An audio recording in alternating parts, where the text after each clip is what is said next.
Now on to our guests. Here in the studio with me in Washington, I got a trifecta. Steve Camarota is the Director of Research for the Center for Immigration Studies. Harmeet Dhillon is an attorney and a Republican strategist. And Jose Aristimuño is a former spokesperson for the DNC. All right, let's start with you, Camarota. On the statistics here, I think people who just watched that angle were shocked to find out that right now we have a surge of unaccompanied minors crossing our southern border.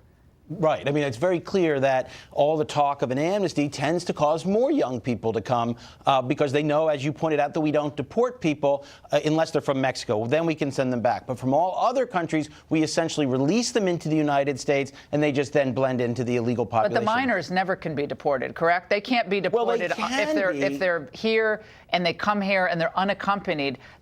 I mean, I have not seen an example of a minor. We generally don't send them home, but they could be, like, let's say they applied for asylum, they didn't get it. We can try to identify their country and send them back, but it's very difficult. It's rare. Once you make it to the border, and remember, these are not people slipping in at the border. Apprehensions is a little bit misleading. It's people turning themselves in because they know that we'll just release them into the United States. In many cases, we pay their bus fare or airfare to ship them to their illegal alien relatives in the United States. Demographic changes to the country, electoral changes, because I know you specialize in analyzing this data. Right. So legal immigration has the much bigger impact because it's much bigger. Over the next 20 years, it looks like legal immigration will add potentially 15 million voters to the United States. That's people who will reach the age of 18 and be able to naturalize. How do Republicans win in that?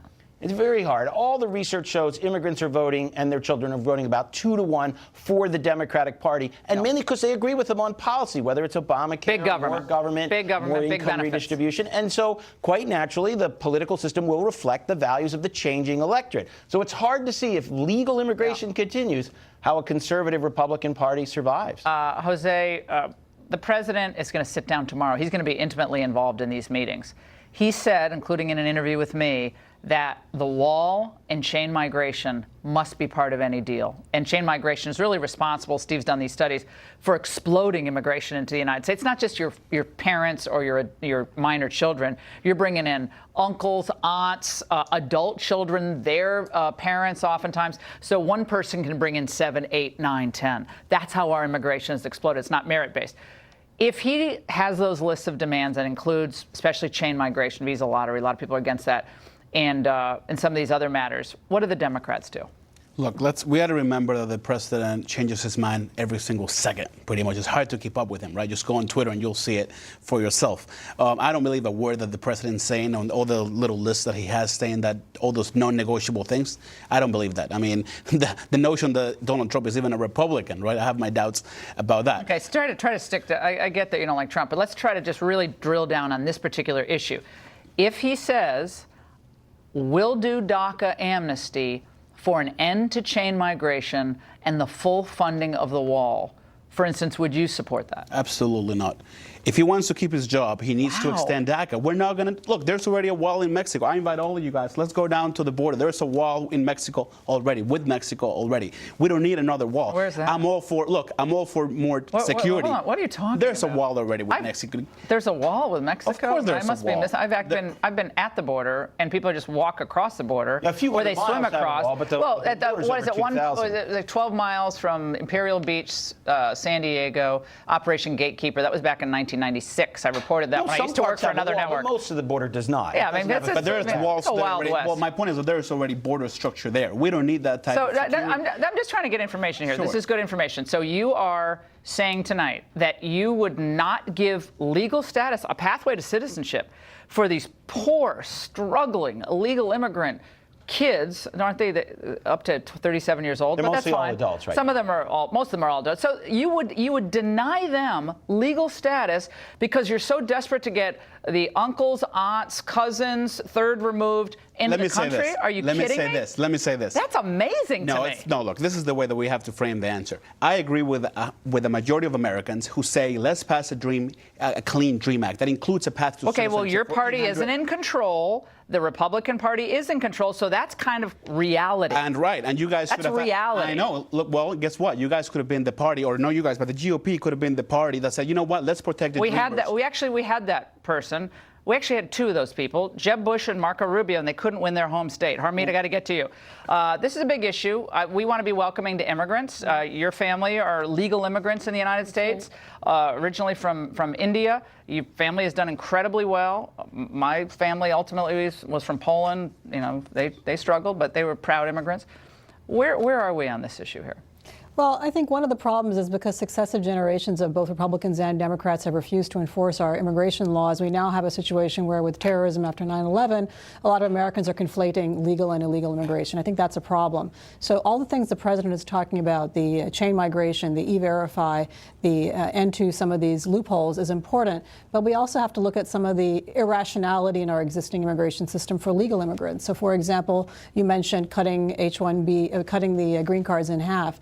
I don't necessarily agree with that. I think that's kind of a blunt instrument to a complicated problem. People a year. That's a lot of people. Well, but there's a lot of people who are got illegal. A lot of American engineers who can't get jobs. Well, those people are the ones who are waiting. So you should understand that the H-1B workers who are here legally and following our rules, they're the ones in 10-year queues if they're coming from India or one of these other countries like that who are waiting legally, while the president is talking about giving instant legal status to these DACA people. And if you're an H-1B worker in Silicon Valley, your kid who's 18, when they turn 18, has to go home to India. But how is that America first? How is catering to Silicon Valley's needs America first? This is what I get it. Like, we should welcome people in to the extent that we need the people to come in. I mean, there is not a universal right to immigrate to the United States. It's not a constitutional right. There's not a universal right. Mexico doesn't allow anyone to move and become citizens. New Zealand doesn't. France doesn't.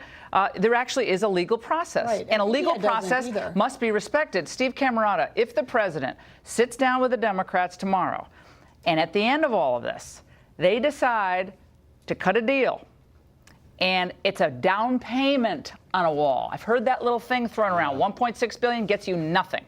Down payment on a wall, maybe some chain migration phase out. What does the base do of this? Yeah, look, the president, to his credit, has been very bold and consistent on this. I think he has been. Jose, I know you say, I think he actually, but he has been. We'll see if he stays that way. And if he wants his voters to show up in 2018 and then ultimately in 2020, and he wants to do something they don't like DACA, he's got to give them things, not just enforcement, but an end to chain migration. Otherwise, it's not clear that he can, the Congress is not going to flip. Build a wall. Mexico's going to pay for it. I mean, that was a simple phrasing. But he didn't say how Mexico was going to pay for it. Maybe they don't get as many remittances. Because he doesn't know, because that's not going to happen. Well, but maybe they don't get as many remittances. Maybe there's a remittance tax of 40%. We could do that. Jose, this economy is doing really well by any standard. And people are very because of the last president in large terms, right? If it's bad, it's George Bush's fault and Trump's, and if it's good, it's Obama's. Okay, but it's the truth. The voters typically will judge a president on the economy. And he's doing a horrible job. Okay.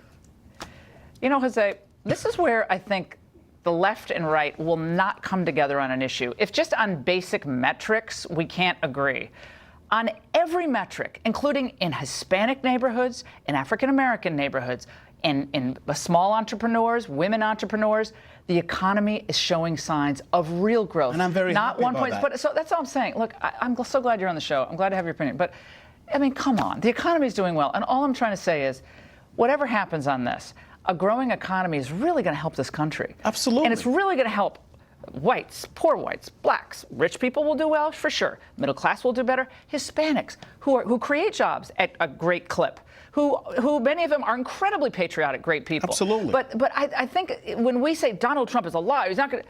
He's already done quite a bit just for all people, whether you're Hispanic or black. One legislation he passed in 1 year, under 30% approval rating. That's success. So you don't want Republicans to be popular with Hispanics, correct? I mean, that's just your nightmare. If it was like a conservative Republican Hispanic who wants to build the law, that's your nightmare, right? If we want the GOP to do well with Hispanics, then you know what? Pass a clean DREAM Act. If you guys do that, I promise you.